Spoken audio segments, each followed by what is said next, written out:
Muchísimas gracias. Creo que voy a comenzar por lo expresado por Rogelio y lo referente a la Corte Constitucional. La Corte Constitucional hace referencia a un animal que es la mona estrellita. Curiosamente es un animal de vida silvestre. No vamos a entrar al detalle de si es silvestre, urbano, doméstico, no.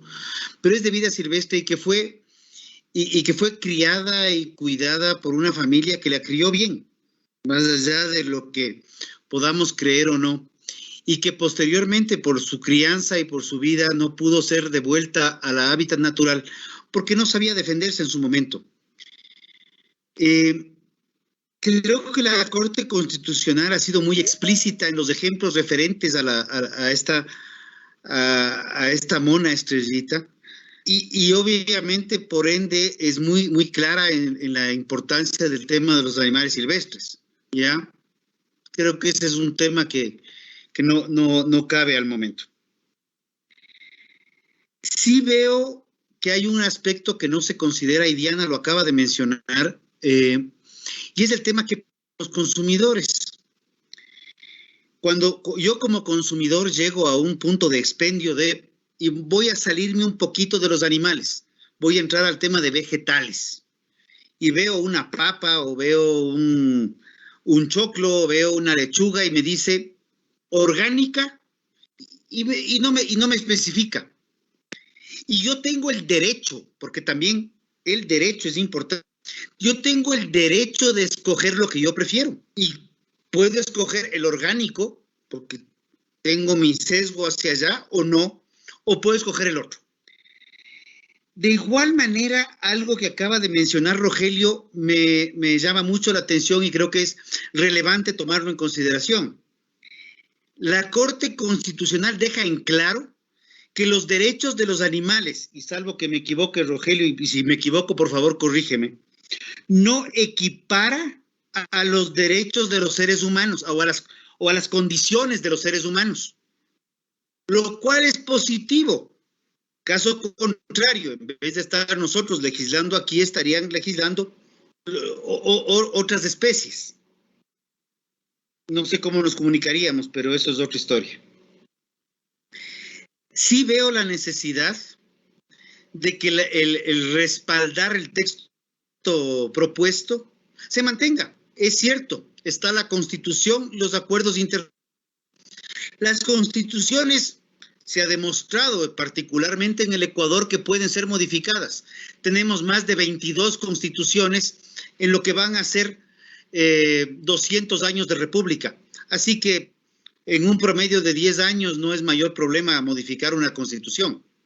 Los acuerdos internacionales también se modifican, las normas también se modifican. Al igual que se modifican las leyes orgánicas. Por eso es que tenemos las modificaciones del mismo código orgánico, que en menos de 5 años ya tiene 2 modificaciones, y el código de ordenamiento territorial va con varias propuestas de modificación que por razones ajenas a muchas voluntades se han quedado en la Asamblea. Entonces, lo que no entiendo es cuál es la oposición tan radical a no aceptar que quede la Organización Mundial de Sanidad Animal normada en este tema. Y no veo cuál es el problema. Si es que la norma mundial va a atender a una específica línea, pues el Ecuador también se irá actualizando en esas líneas. Pero por otro lado, los riesgos de atentar contra otros derechos constitucionales, donde afectan directamente al ser humano, que queda claro por lo expresado por Rogelio, que no equiparan la misma condición que tienen los animales, pues los estamos menoscabando. Creo que es importante apuntar, estamos claros en que hay que revisar y corregir ciertos temas. Por eso estamos aquí. Cristina menciona que ellos tampoco fueron invitados, pero que han cumplido el procedimiento de silla vacía.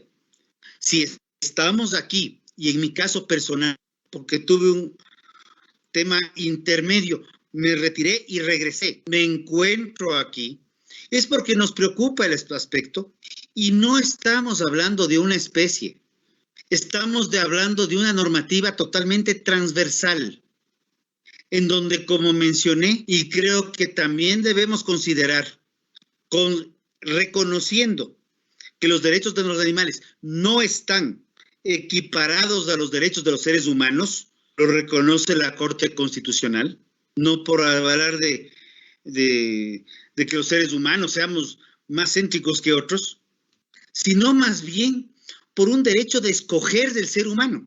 Si yo quiero un producto orgánico, compro el orgánico, si no quiero el orgánico, porque resulte más caro, porque resulte diferente, porque resulte que no lo quiero, punto, que es un derecho, el derecho a la libertad de escoger.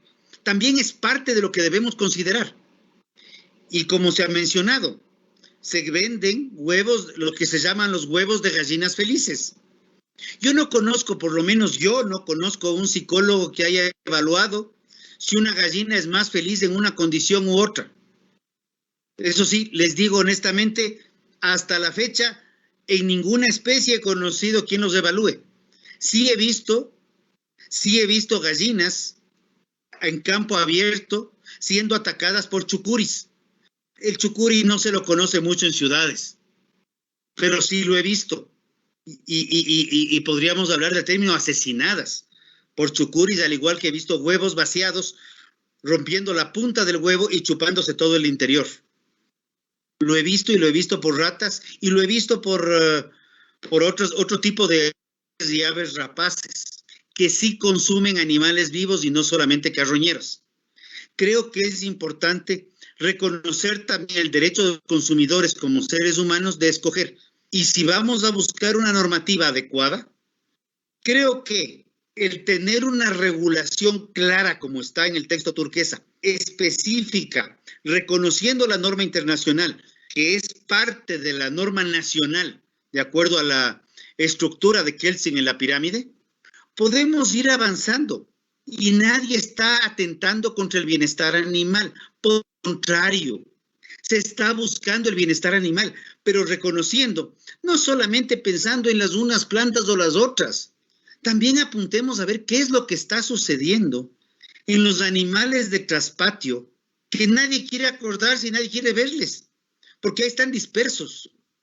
Pero ahí sí hay que trabajar, y hay que trabajar en educación, no solamente en buscar sanciones, sino reconocer que hay estructuras productivas que buscan fortalecer y combatir uno de los mayores problemas que se tiene, que es la desnutrición crónica infantil, y en donde la proteína y el consumo de proteína animal, curiosamente, es uno de los aspectos de mayor importancia. Caso Mona Estrellita, gracias por... Estamos hablando específicamente de un animal silvestre. Pero estamos tratando un problema gravísimo. Y cuando revisamos los datos específicos del Distrito Metropolitano de Quito en materia de desnutrición crónica infantil, estamos viendo que hay zonas productoras a través de un proyecto muy bueno que tiene el municipio de Quito, que se llama Agrupar, en donde en las zonas productoras de fauna, se llama de agricultura urbana, vemos los índices más altos de desnutrición. Más bien, ¿por qué? Más allá de buscar cómo bloquear temas, abramos opciones de producción. Eliminemos tanta prohibición que no abona absolutamente a nada positivo y busquemos corregir. Si en el caso hay distorsiones, corrijamos. Pero busquemos también a través de la Secretaría de Salud, porque la salud entra por la boca, ojo, y lo que ha sido expresado por el doctor Romo es real. Las enfermedades transmitidas desde los animales están mucho más propensas en animales que no están dentro de controles, que son muchas veces los animales de traspatio o que están criados, y perdón el término, a la más que nunca. Ahí es donde debemos trabajar, y ahí es un tema de educación. Y podemos estar de acuerdo en unas cosas y discrepar en otras. Está bien, para eso es la democracia. Y nuestra participación aquí es y va a ser mucho más activa de ser el caso. Pero pensemos que es importante reconocer, y me parece bien, los animales, el reconocimiento de los animales como sujetos de derechos, no significa la equiparación con los seres humanos. Gracias por anotarlo y ponerlo en resaltado. No voy a leer todo el texto porque tomaría mucho tiempo y que no lo tenemos. Pero pensemos que el texto planteado precisamente plantea corregir ciertos problemas que existan sin generar prohibiciones que limiten producción, compliquen producción y además limiten derechos del consumidor de escoger, que podría en su momento también derivar en un incremento de costos al consumo, en donde, a diferencia de lo que no solamente el gobierno nacional o el municipio de Quito o el Estado ecuatoriano busca, abonaríamos a complicar más un problema creciente en los últimos años en el país. En el censo del 2012 se evidenció que la desnutrición crónica infantil de 0 a 2 años, del momento de la concepción a los 2 años de edad, los primeros 1000 días de vida, estaba en el 24%, cuando en este momento lo tenemos en el 27.6, me parece, puedo equivocarme en el punto, pero en el 27 y pico %, en donde sí tenemos un problema que trasciende no solamente la infancia, sino involucra el comportamiento laboral productivo del ser humano en el futuro. Estudios planteados por el Banco Mundial a través de la problemática laboral de América Latina. El Ecuador está con los índices más graves de desnutrición crónica infantil que ha ido creciente en los últimos años, y en donde el consumo de proteína animal, que en el Ecuador hay que reconocerla, es de bajo costo, sea carne, huevos, leche, etcétera, es todavía asequible, y donde necesitamos corregir temas de educación para combatir problemas futuros. Ya es un momento en el cual pensemos en un Ecuador del futuro, no en el Ecuador de la coyuntura. Dejemos los fundamentalismos de lado. ¿Creemos en la producción? Sí. Sí, puede ser mucho más barato hacer muchas cosas, pero creo que ya es hora de reconocer que muchos sectores productivos están corrigiendo errores de hace 30, 40 años y que estamos mejorando y que estamos buscando mejores días, no solamente para uno, sino para el país. Y que si en 10 o 15 o 20 o 30 años las cosas cambian, estaremos listos para igualarnos y corregir las cosas. Pero no puede ser posible que Quito, como la capital de la República, siga siendo el ejemplo de tener índices altísimos de desnutrición crónica infantil, sea el ejemplo perfecto del desempleo a nivel nacional, sea el ejemplo perfecto del bloqueo productivo a nivel nacional. Tenemos que cambiar a Quito. Quito merece un cambio, y ese cambio puede ser aquí, en pequeña escala, a través de corregir distorsiones para mejorar, y para eso estamos aquí, o puede ser para complicar. Y algo que se ha dicho y me preocuparía es que toda esa producción que está en el Cantón Quito, Distrito Metropolitano, termine prefiriendo migrar a otros lados donde sean menos agrestes para producir, generar alimentos sanos, nutritivos y a precio adecuado para la población, donde el único que pierde es el cantón, es el empleo del Cantón Quito, y es seguir en el retroceso que venimos sosteniendo desde hace muchísimos años. Perdón por haberme extendido, gracias.